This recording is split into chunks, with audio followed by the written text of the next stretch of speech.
حمد و ثنا بعد ایما ورونو خوندو السلام علیکم ورحمت الله وبرکاته. ایما ورونو خوندو څنګه چې تاسو ته دا خبره معلومه ده چې دا میاس د شعبان المعظم میاس روانه ده، یعنی د اسلام اتمه میاس. نو ایما ورونو خوندو په دې میاس کې یو تاریخ ده چې هغه ته وایي 15 شعبان، یعنی شب برات چې موږ ورته وایو. نو د دې شپې الله رب العزت او د هغه محبوب ډېر فضیلتونه بیان کړي دي.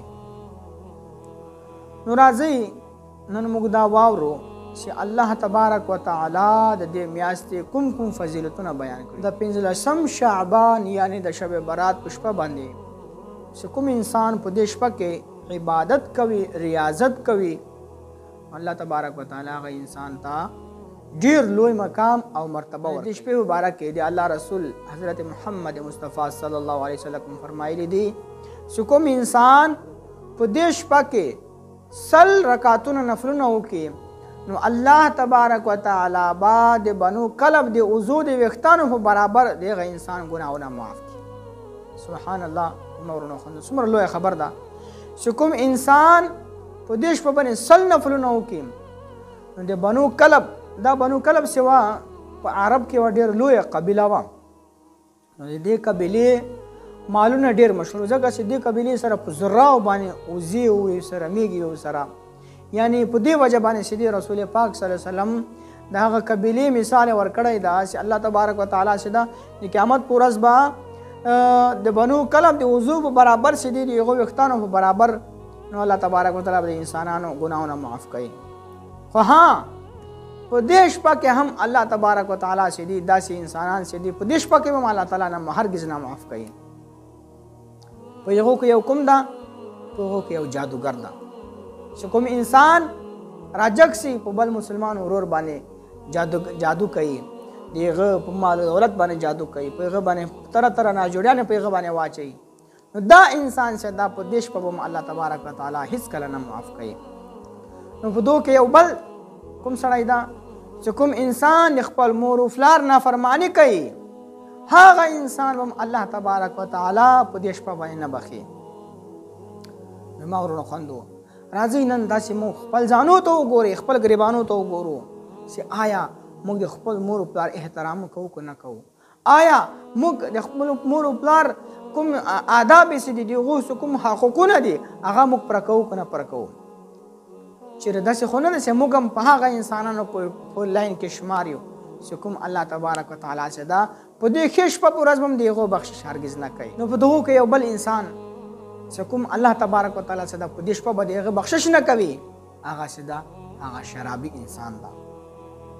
چې کوم انسان دا معلوم یې چې یاره دا شراب دا حرام دی، قرآن مجید فرقان حمید او حدیث مبارکه دې ته دا حرام کړي دي، نو هغه بعد سم شراب څکي نو الله تبارک وتعالی چې دا په دې ښه شپه او شپه به هم هغه انسان نه بخي.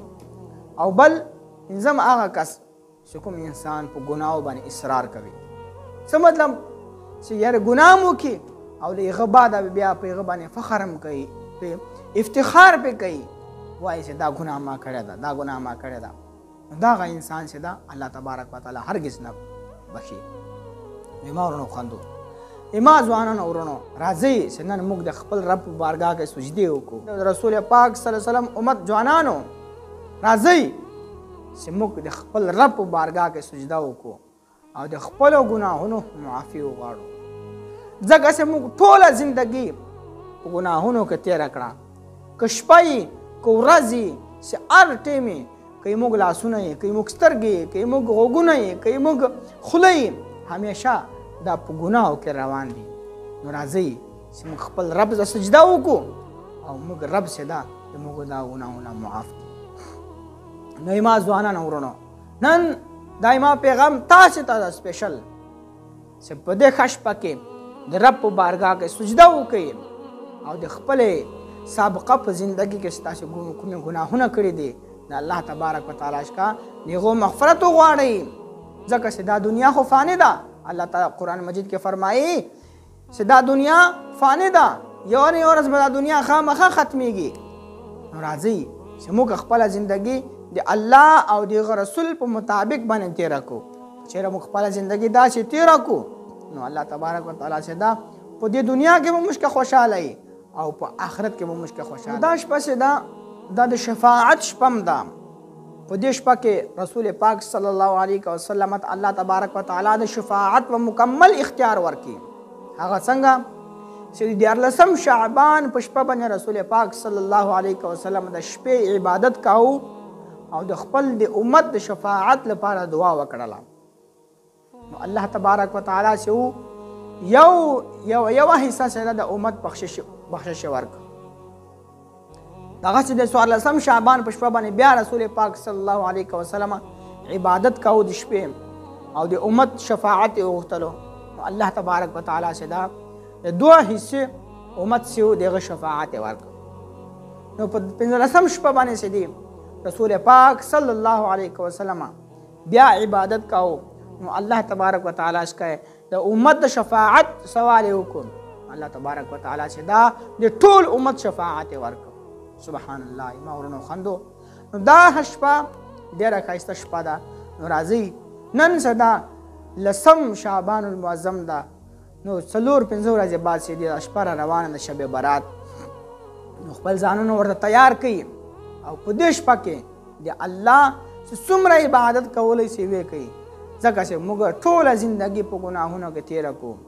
کیدای شي الله تبارک وتعالی موږ دا عمل خوښ کړي او الله تبارک وتعالی موږ ټول ګناهونه معاف کړي.